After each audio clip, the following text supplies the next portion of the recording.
Welcome to Rohit classes. जैसा कि आपको पता है कि दिल्ली गवर्नमेंट जो है वर्कशीट देती है और मैथ्स की जो ये वर्कशीट है क्लास 10th की वर्कशीट है। ये वर्कशीट नंबर 71 जो है मैं यहाँ पे डिस्कस करने वाला हूँ। तो यहाँ पे क्या है कि ये चैप्टर बेसिकली बेस है सरफेस एरिया एंड वॉल्यूम पे। तो ये सरफेस एरिया एंड वॉल्यूम पे जो है ये चैप्टर बेस है। सरफेस एरिया एंड वॉल्यूम पे ये चैप्टर जो है बेस है हमारा, जो चैप्टर नंबर 13 है मैथ्स की एनसीईआरटी की बुक में। तो यहाँ पे हम बेसिकली जानते हैं कि 9th क्लास में हमने सेपरेट फिगर किया था। यहाँ पे हमें कंबाइंड फिगर करने को मिलेगा। तो कंबाइंड फिगर का मतलब सीधा सीधा है कि नीचे सिलेंडर देख रहे हो आप, यहाँ पे क्या है, यहाँ पे कोन है। तो ये क्वेश्चन है कि बेलनाकार टंकी है, 80 सेंटीमीटर इसकी ऊंचाई है। तो यहाँ पे इसकी हाइट देख सकते हो 80 सेंटीमीटर है। इसकी ऊपरी भाग में समान आधार वाला 40 सेंटीमीटर ऊंचा शंकु भी है। ये 40 सेंटीमीटर इसकी जो कोन की हाइट है। तो टंकी के आधार की त्रिज्या 30 सेंटीमीटर, अगर ये 30 सेंटीमीटर, अगर ये हो गया 30 सेंटीमीटर तो ये भी 30 सेंटीमीटर ही होगा। ठीक है। तो हमें क्या निकालना है, इस टंकी में कितने लीटर पानी आएगा। तो हम इसका वॉल्यूम निकालेंगे। सबसे पहले हमारा काम क्या है, इसके अंदर volume of a cone plus में वॉल्यूम ऑफ सिलेंडर हम कैलकुलेट करेंगे। तो ये सारी वैल्यू दे दी गई है। बेलन की ऊंचाई, त्रिज्या यानी कि हाइट ऑफ अ सिलेंडर, उसके बाद हाइट ऑफ अ कोन, ये हमारा शंकु की ऊंचाई होगी, त्रिज्या यानी रेडियस हो गया। टंकी में पानी की मात्रा टंकी के आयतन के बराबर होगा। तो बेलन का आयतन प्लस में शंकु का आयतन दोनों ऐड कर दिया हमने, और इसकी वैल्यू रखने पे पुट करने पे जो है 25000 सेंटीमीटर क्यूब है। और 1 मीटर क्यूब बराबर 1000 लीटर लेना है, और इसकी वैल्यू हम देखेंगे तो 254 जो इसको सॉल्व करने पाएगा। ठीक है। उसी तरीके से दूसरा क्वेश्चन है। ये दूसरा क्वेश्चन जो आप देखोगे बिल्कुल एनसीईआरटी का ही क्वेश्चन है। ठीक है। 13.2 के अंदर क्वेश्चन नंबर जो हमारा 4 है वो इसी तरीके से, लेकिन उसमें क्या बदला गया, यहाँ पे सिलेंड्रिकल जो है, इसके अंदर होल्स जो है सिलेंड्रिकल हैं और वहाँ पे क्या कॉनिकल है। बस बिल्कुल सेम क्वेश्चन है। तो इसके अंदर क्या करना है, ये वुडन में से पहले वुडन का वॉल्यूम निकालना है, यानी क्यूबिडल शेप में जो है इसमें L/B/H करके निकाल देना है, और उसमें से माइनस करना है 4 टाइम्स ऑफ अ ये जो सिलेंड्रिकल चीज़ें हैं, जो सिलेंड्रिकल यानी कि 5 जो इसमें गड्ढे दिखाए गए हैं, ये कैसे हैं, यहाँ पे सिलेंड्रिकल दिख रही है, पेन है। तो लेकिन ये जो यहाँ पे क्या है कि कोन जैसा, यहाँ पे अंदर जो है इंप्रेशन इसका होगा, कैसा होगा कि कोन जैसा है। इसमें लिखा हुआ प्रत्येक गड्ढे की त्रिज्या 0.5 सेंटीमीटर, गहराई 1.4 है। तो पूरे कलमदान में लकड़ी का आयतन क्या चाहिए। तो बिल्कुल ये सेम क्वेश्चन वही है, बस डाटा थोड़ा सा बदला हुआ है, और बिल्कुल वही क्वेश्चन इसके अंदर देखने को आपको मिल रहे हैं। तो अब यहाँ पे जो है आगे हम बात करेंगे, जो आज की वर्कशीट है उसके अंदर जो 2 क्वेश्चंस दिए हुए हैं उस पर बात करेंगे। तो क्वेश्चन आप ये देखो, ये हमारे 2 क्वेश्चंस हैं जिसे मैं यहाँ सॉल्व करूँगा। Question number first and question number second है। तो पहला क्वेश्चन देखो, इस पहले क्वेश्चन को देख के आपको याद आएगा कि ये क्वेश्चन जो है एनसीईआरटी का ही है, सिर्फ वैल्यू बदली गई है। और दूसरा क्वेश्चन जो है थोड़ा सा डिफरेंट है, लेकिन ये जो है आपके क्वेश्चन नंबर 2 जो सॉल्व किए हुए हैं उसके बेसिस पे।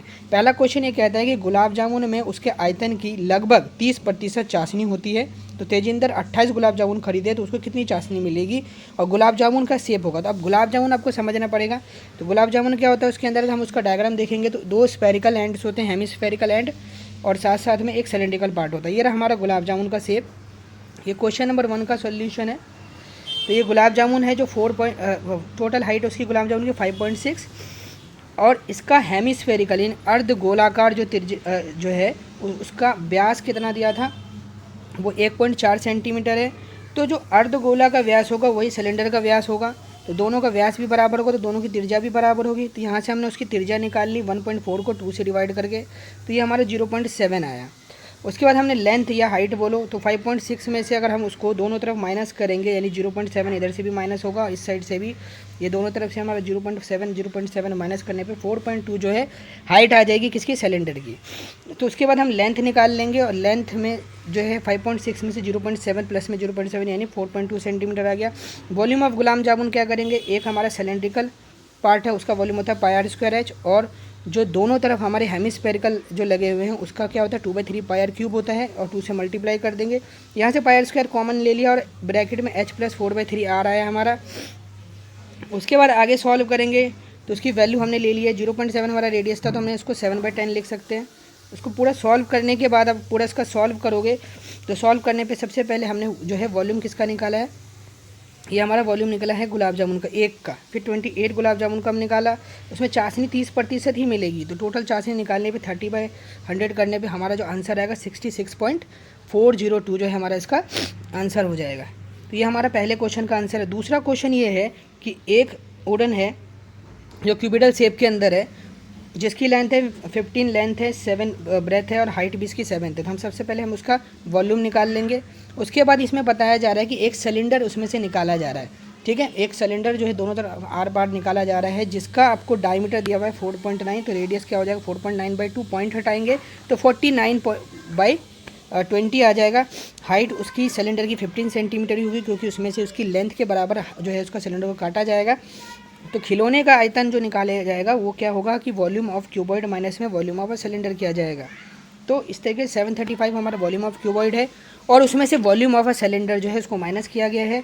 और ये वैल्यू कट के जो है हमारा सॉल्व करते हुए अगर हम इसको सॉल्व करेंगे आगे तक, तो ये 452.025 सेंटीमीटर क्यूब आ जाएगा, ठीक है। ये आज 19 तारीख की जो ये वर्कशीट थी मैथ की क्लास 10th की, जो दिल्ली गवर्नमेंट में आती है, वो उसका सॉल्यूशन था। फिर 20 तारीख 21 तारीख इस तरीके से हर रोज़ की जो भी वर्कशीट होगी मैथ्स की उसे मैं सॉल्व करके लेके आऊँगा। हमारा वीडियो ये आपको कैसा लगा, लाइक करें, शेयर करें, सब्सक्राइब करें, ज़्यादा से ज़्यादा शेयर करें ताकि ज़्यादा से ज़्यादा बच्चों को बेनिफिट हो इस चीज़ का, ठीक है। फिर मिलते हैं आप सभी से नेक्स्ट वर्कशीट वाली वीडियोज़ के अंदर, तब तक के लिए जय हिंद, जय भारत।